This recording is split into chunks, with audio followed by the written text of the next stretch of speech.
Hello दोस्तों, स्वागत है आपका अपने YouTube चैनल ऑनलाइन जीके मंच में। दोस्तों, इस वीडियो में हम जीके का जो साइंस पार्ट है इससे रिलेटेड 25 से ज़्यादा इंपॉर्टेंट क्वेश्चंस को देखेंगे। तो आप ये पूरा वीडियो देखें बिना स्किप किए। तो चलिए शुरू करते हैं। परमाणु के नाभिक को किसने खोजा था? तो परमाणु का जो नाभिक होता है उसकी खोज की गई थी रदरफोर्ड के द्वारा, और इन्होंने 1911 में खोजा था। ठीक है। अब परमाणु जो होता है तो उसके सब एटॉमिक पार्टिकल भी होते हैं। ये 3 होते हैं। तो जे जे थॉमसन जो हैं तो इन्होंने जो सब एटॉमिक पार्टिकल है इलेक्ट्रॉन, इसकी खोज की थी। और ये जो इलेक्ट्रॉन होता है इस पर निगेटिव चार्ज होता है। और गोल्डस्टीन जो है इन्होंने प्रोटॉन की खोज की थी। ठीक है। और प्रोटॉन जो होता है इस पर पॉजिटिव आवेश होता है। और जेम्स चैडविक जो हैं इन्होंने न्यूट्रॉन की खोज की थी, और इस पर किसी तरह का चार्ज नहीं होता है, यानी कि न्यूट्रल होता है। तो यहाँ पर मैंने आपको परमाणु से रिलेटेड जो भी बातें बताई ये काफ़ी इंपॉर्टेंट है और आपको याद रखनी है। एक नाभिकीय रिएक्टर में भारी जल का क्या कार्य होता है? तो ये जो भारी जल है इसको गुरु जल भी कहा जाता है। और नाभिकीय रिएक्टर में ये जो है यह न्यूट्रॉन की गति को कम करता है। ठीक है। भारी जल जो होता है इसका रासायनिक सूत्र होता है D2O, और इसका काम होता है न्यूट्रॉन की गति को कम करना, यानी कि यह मंदक का काम करता है। और मंदक का काम भारी जल के अलावा जो है वह ग्रेफाइट और बेरिलियम जो है ये भी करते हैं नाभिकीय रिएक्टर में। तो इन दोनों का भी नाम आपको याद रखना है। मानव मस्तिष्क में स्मरण क्षमता कहाँ होती है? तो right answer option B, cerebrum, जो कि मस्तिष्क का एक पार्ट है और यह मस्तिष्क का सबसे बड़ा भाग होता है। ठीक है। और यहीं पर हमारी स्मरण क्षमता होती है। निम्नलिखित में से किसके निर्माण में फिनॉल का प्रयोग किया जाता है? तो ये जो फिनॉल है इसका प्रयोग होता है बेकेलाइट के निर्माण में। ठीक है। देखिए होता क्या है कि फिनॉल और फार्म एल्डिहाइड जो होती है इन दोनों की जब अभिक्रिया कराई जाती है तो यह बेकेलाइट बनती है। भौतिकी में चतुर्थ आयाम यानी कि फोर्थ डायमेंशन जो है इसका परिचय किसने दिया था? तो इसका परिचय दिया गया था आइंस्टीन के द्वारा। और ये जो आइंस्टीन है इन्होंने जो पहले से 3 डायमेंशन है एक्स वाई और जेड, इसके अलावा जो टाइम है उसको भी उन्होंने एक डायमेंशन माना, और चौथा डायमेंशन जो है इन्होंने टाइम को बताया। इनमें से कौन सा भिन्न है? तो ये जो ऑप्शन डी में एक्सेल दिया हुआ है तो यह सॉफ्टवेयर है एक तरह का, और ये जो माइक्रोसॉफ्ट ऑफिस आता है वो उसी का एक पार्ट है।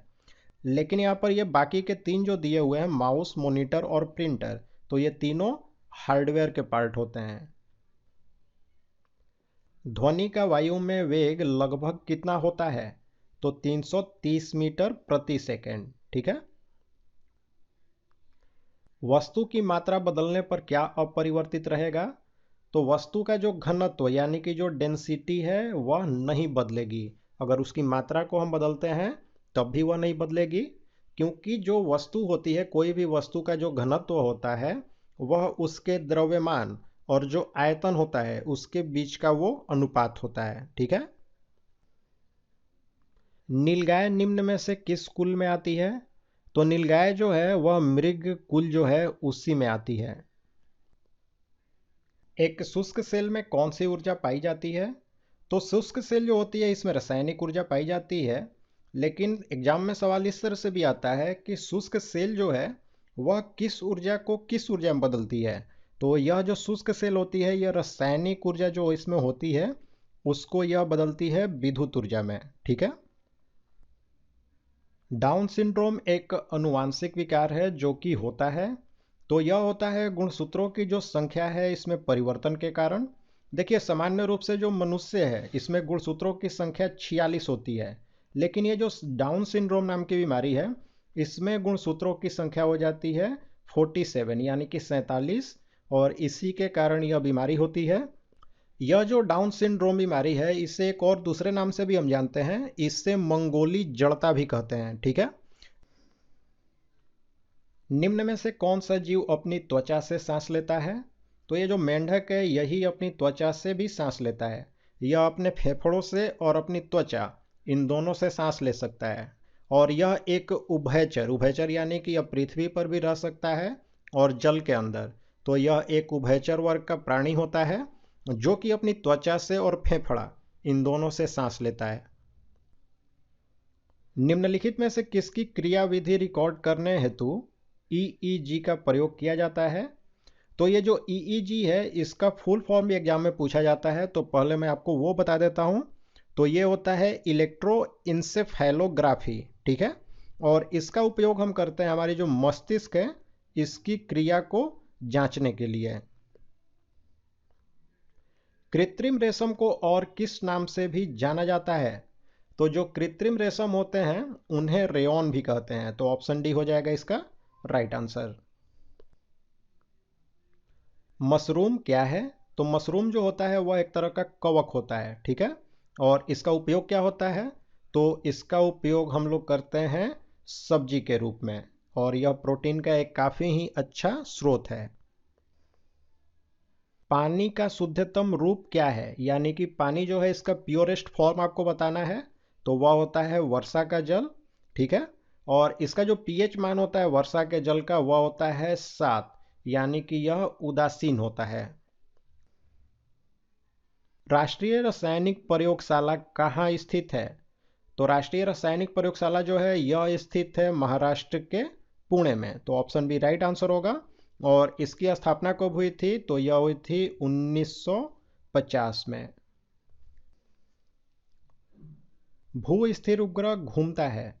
तो भू स्थिर उपग्रह जो है एक स्थिर ऊंचाई पर घूमती है, और यह जो ऊंचाई है यह होती है 35,800 किलोमीटर, ठीक है। और भू स्थिर उपग्रह जो है इसका जो आवर्तकाल है वह पृथ्वी के आवर्तकाल के बराबर 24 घंटे का होता है, जिससे हम पृथ्वी से जब इसे देखते हैं तो हमें ऐसा लगता है कि यह एक जगह स्थिर है, लेकिन वाकई में यह एक जगह स्थिर नहीं होता है बल्कि घूमते रहता है। फोटोवोल्टीय सेल किससे संबंधित है? तो ये जो फोटोवोल्टीय सेल है इससे हम सौर सेल भी कहते हैं, और यह संबंधित है सौर ऊर्जा से। और ये इसका कार्य क्या है?